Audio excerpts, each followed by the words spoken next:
নমস্কার বন্ধুরা, welcome to my channel পম্পার রান্নাঘর। বন্ধুরা, আমি আজকে আপনাদের সাথে শেয়ার করবো একদম নরম তুলতুলে একটা পরোটা, যেটা আপনি সারা রাত্রি যদি রেখেও দেন তো অ্যাজ ইট ইজ এরকম নরমই থাকবে। তো কিভাবে আমি সেই পরোটাটা বানিয়েছি আসুন দেখি। দেখুন, পরোটাটা একদম দেখে ভাজছি যখন তখনই বোঝা যাচ্ছে। তো কিভাবে সেটা করবেন আপনারা, আমি আজকে আপনাদের সাথে সেটাই শেয়ার করব। এখানে আমি 2 বাটি মতো ময়দা নিয়ে নিয়েছি। আপনারা যেরকম পরিমাণ বানাতে চান সেরকম পরিমাণ ময়দাটা নেবেন। দিয়ে দিচ্ছি অল্প নুন একটু, আর 1 চামচ মতো চিনি, আর দিয়ে দিচ্ছি 2 চামচ গুঁড়ো দুধ। আপনারা ময়দার পরিমাণ বুঝে গুঁড়ো দুধের পরিমাণটা বাড়াবেন কমাবেন। দিয়ে ভালো করে এটা প্রথমে মিশিয়ে নিচ্ছি। এইটাই হচ্ছে কিন্তু আজকে সিক্রেট উপকরণ, এই গুঁড়ো দুধটা। ভালো করে এটাকে ময়দার সাথে মিশিয়ে নিচ্ছি, চিনিটা আর নুনটার সাথে গুঁড়ো দুধটা দিয়ে আমি 1 টেবিল স্পুন মতো আমি রিফাইন তেল দিয়ে দিলাম। দিয়ে ভালো করে এটাকে মিশিয়ে নিচ্ছি। আপনারা ততক্ষণ মেশাবেন যতক্ষণ মাখার পর যাতে দলা পাকালে জিনিসটা বেশ সুন্দর চেপে বসে থাকে। ভালো করে এটা ময়ামটা দেবেন। তো দেখুন, মাখা হয়ে গেছে, অনেকক্ষণই প্রায় মেখেছি। দেখুন দলা পাকাচ্ছি, এরকমভাবে ঠিক চেপে থাকছে, ভেঙে যাচ্ছে না। তবে কিন্তু পরোটাটা খেতেও ভালো লাগবে আর খুব নরমও হবে। ঠিক এইভাবে মেখে নেবেন।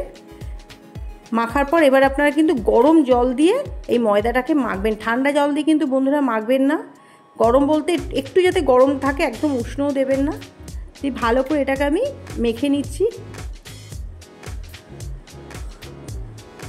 অল্প অল্প করে জল, একবারে বেশি জল ঢেলে দেবেন না, তাহলে পরিমাণটা বুঝতে পারবেন না। অল্প অল্প করে জল দিয়ে ভালো করে আমার মাখা হয়ে গেছে ময়দাটা। ঠিক এরকম নরম রাখবেন ময়দাটা। দিয়ে অল্প একটু সাদা তেল মাখিয়ে আমি এটাকে আধ ঘন্টা থেকে 40 মিনিটের মতো একটু চাপা দিয়ে রেখে দেবো, যাতে ময়দাটা অনেকটা সফট হয়ে যায়। তো দেখুন, মাখিয়ে আমি এখানে 4টে মাত্র লেচি করলাম, বাকিটা আমি রেখে দিয়েছি। দিয়ে এটাকে আমি ভালো করে একটু তেল দিয়ে বেলে নেব। আপনারা চাইলে ময়দা দিয়েও বেলতে পারেন, কিন্তু তেল দিয়ে বেললে বেশি ভালো হয়, তাই আমি তেল দিয়ে বেলছি। দিয়ে এটাকে আমি ত্রিভুজ মতো করে আমি এটাকে পরোটাটা করছি। নর্মাল যেরকম পরোটা হয় আপনারা চাইলে গোলও করতে পারেন, কোনো অসুবিধা নেই। কিন্তু পরোটা বলতে এই শেপটাই আমাদের বাঙালিদের খুবই ভালো লাগে। তো আমি চাটুর মধ্যে আমি প্রথমে কিন্তু তেল দিইনি, একদম পুরো প্লেন চাটুতে আমি আগে পরোটাটাকে এপিট ওপিট করে একটু সেঁকে নেব। দিয়ে এবার আমি সাদা তেল দিয়ে ভালো করে এটাকে আমি মাখিয়ে নেব। আপনারা চাইলে ঘি দিয়েও করতে পারেন।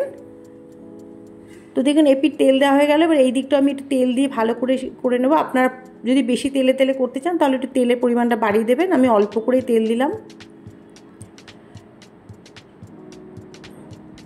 এই পদ্ধতিতে বন্ধুরা বাড়িতে একবার করে দেখবেন, খুবই নরম হবে, খুব ভালো লাগবে, টেস্টটা একটু অন্যরকম লাগবে। তো একটা দেখুন পরোটা হয়ে গেল।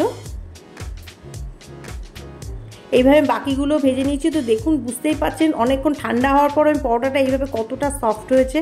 তো বন্ধুরা, যদি ভালো থাকে তো অবশ্যই, ভালো লেগে থাকে আপনাদের এই পরোটা রেসিপিটা, তো একটা লাইক করবেন আর সাবস্ক্রাইব